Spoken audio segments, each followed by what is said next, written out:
take two on this one.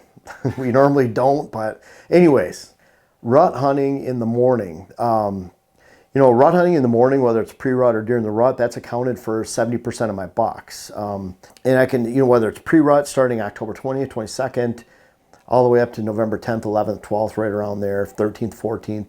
Going into that morning stand, there's a huge advantage for it. I love it. And we'll talk about the setup. We'll talk about when, why, how you're going to hunt that. But it's a huge advantage.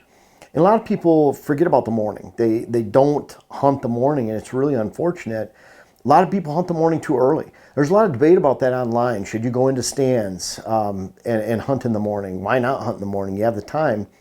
And I look at it like, if you have a buck that you know is going to this location and you have a reasonable expectation he's going to be there in the morning because you have a small woodlot that's surrounded by ag land. It's 30 acres and you can go to the back of that and that's where the bucks bed. They bed on this ditch system. The does bed towards the front towards food. You can go in the non-food side and do an end around. Come in, wait for those deer to come back to you. That's awesome. You have that set up, but that's very few opportunities, far and few between. And so on the other hand, I want to protect those areas because they account for so much. During the early season, mid-season, October lull, deer are consistently hitting food unless you spook them. And if you don't spook them, really good opportunity. And part of spooking them is you go back in the morning in a buck bedding area, quote, or even a transition area between buck bedding somewhere in that food source, and you spook deer. Well, he's not going to come out in the evening where you had predictable use during daylight. You just messed up your evening hunt. So I prefer to wait. That's my favorite time. My favorite thing to do is go in and hunt those morning stands. And I want to talk about the setup. The setup is critical, the morning end around. And I'm looking at this. We'll just draw this out very simply. Here, bedding area. Here, food source. Here is good, thick cover, transition cover in between. When you have this entire setup right here, you have probably a staging area right here. You have transition area right there. But when you have that entire setup and you leave it intact, and you've left it intact all season long, most people haven't. Most people are over hunting their bedding area morning stands. Most people are sitting on the food sources spooking the deer because you've spooked the deer in any one of these. You don't have them in the other areas, especially a mature buck. It's easy to push these does around, young bucks. But when it comes to a mature buck that is bedding here, feeding here, and maybe he's moving in. A lot of these bucks that we're seeing, we had a couple giants just show up in Wisconsin, 6 and 7 year old. I haven't seen them until this time of year, mid-October. When I know they're there in that area and they're going to be frequenting those doe bedding areas or buck bedding, then I want to go attack them and make sure, because they're looking at it like, boy, they're unsuspecting. That's number 2 here, unsuspecting deer.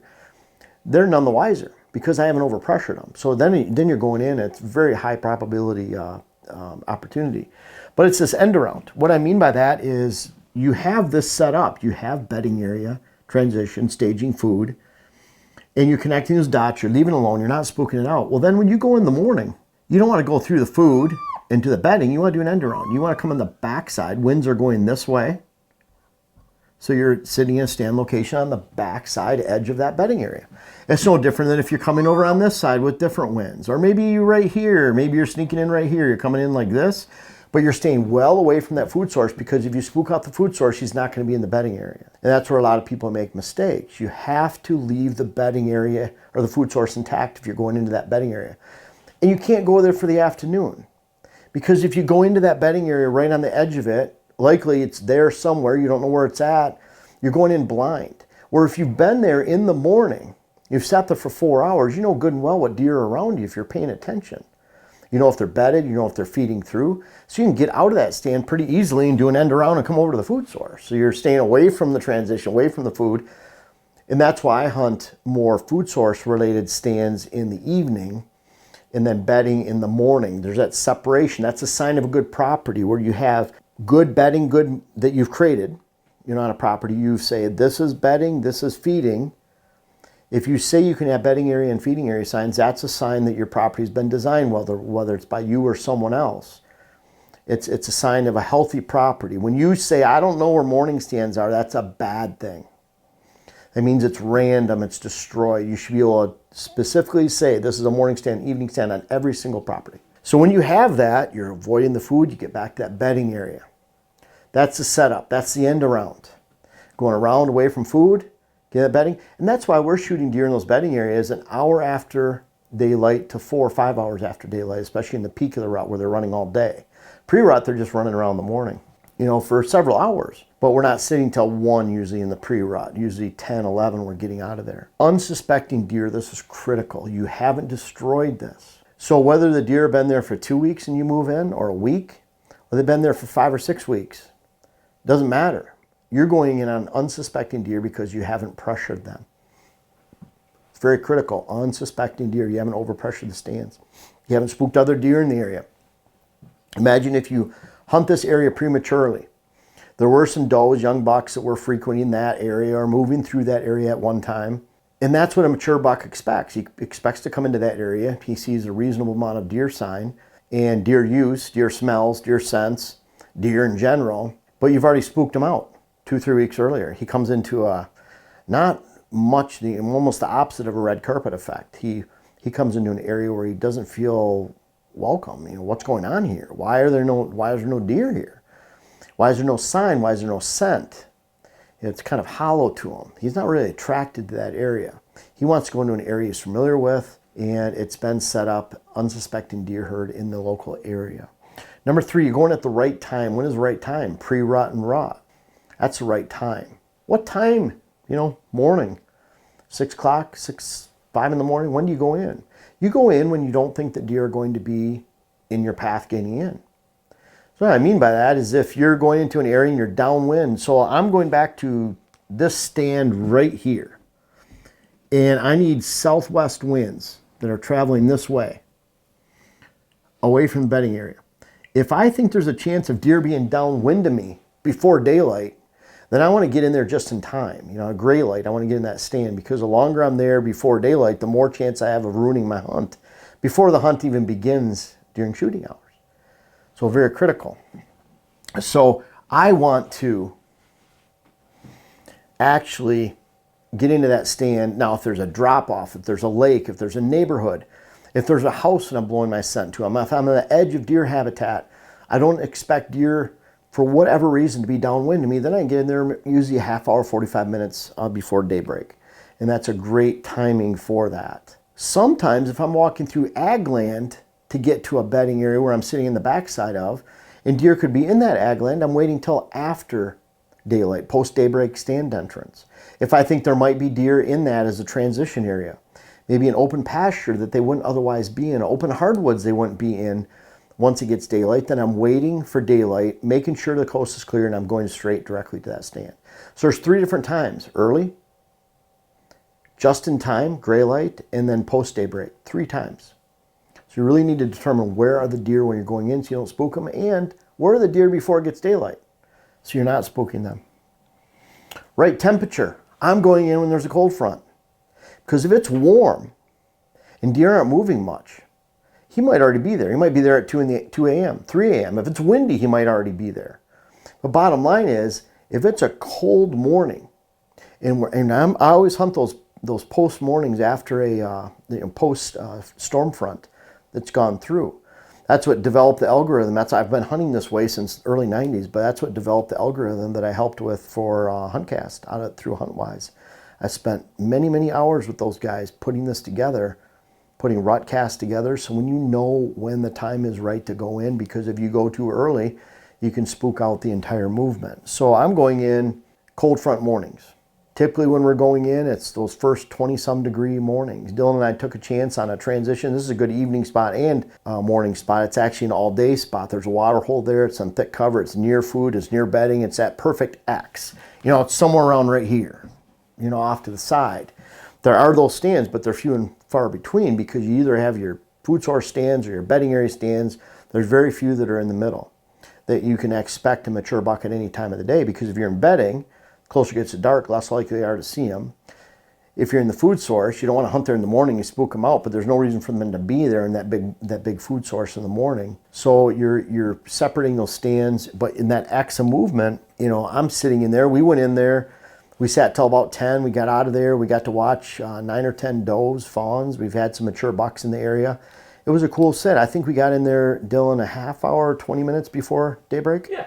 Right around there. Where if we went in right at daybreak, that's a chance of where deer could be there. There was, in fact, we had a doe and fawn coming. It wasn't that far into daybreak. In fact, the thermals weren't even rising yet at that time. So it was before sunup, meaning it was still bright, but the sun hadn't crested the ridge to start warming it up to produce thermals to start going uphill. So I'm waiting for that perfect time during that temperature, those cold fronts that I talk about all the time. And then I'm sitting, if it's pre-rut, I might sit till 10, 11. If it's right before pre-rut, like I think Dylan called it pre-rut.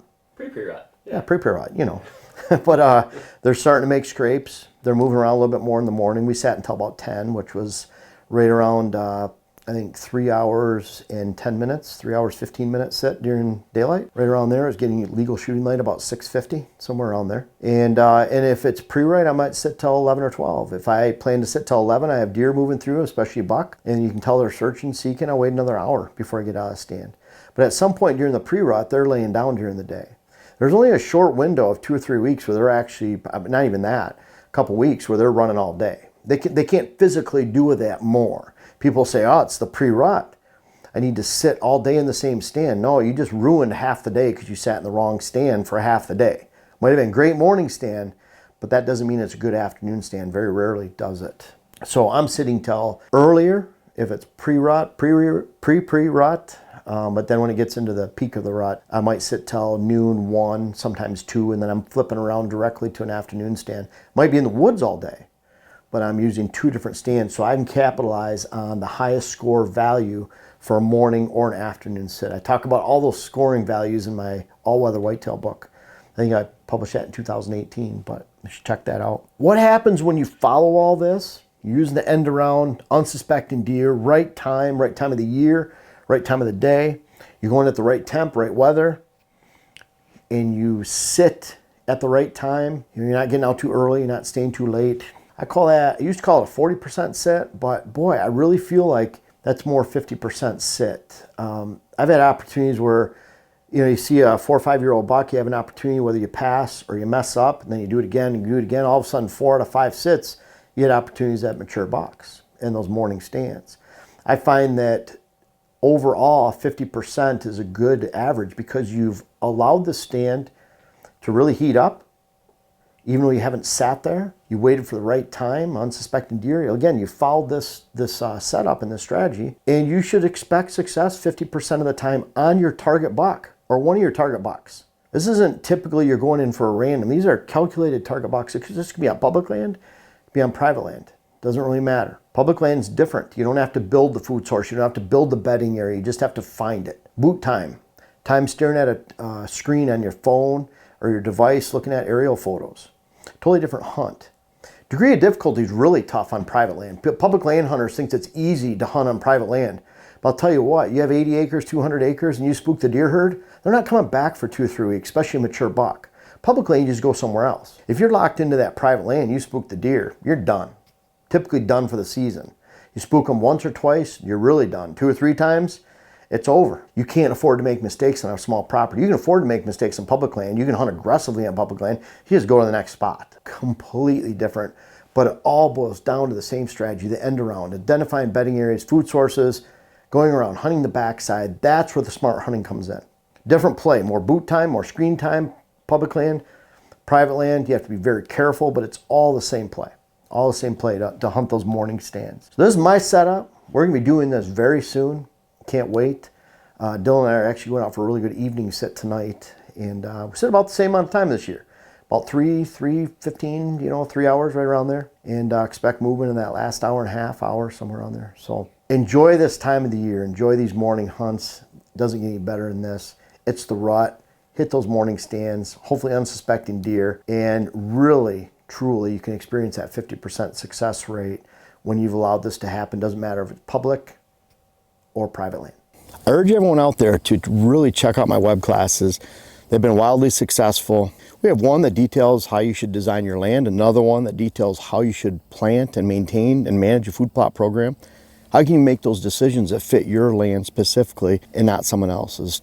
Unfortunately, there's so much information in the hunting industry that says you should do this, but it doesn't apply to you. These web classes directly apply to you. And then we have our third web class that came out last year, Rut Web Class, navigating the entire rut. And then we have our fourth one coming out, which is hunting hills and thermals. I urge you to check those out, try the web classes, and they're all about teaching, helping you understand how you can navigate, not only managing your property, food plots, and the rut, but also hunting strategically, hills, thermals, and wherever you pursue whitetails for your dream and your passion.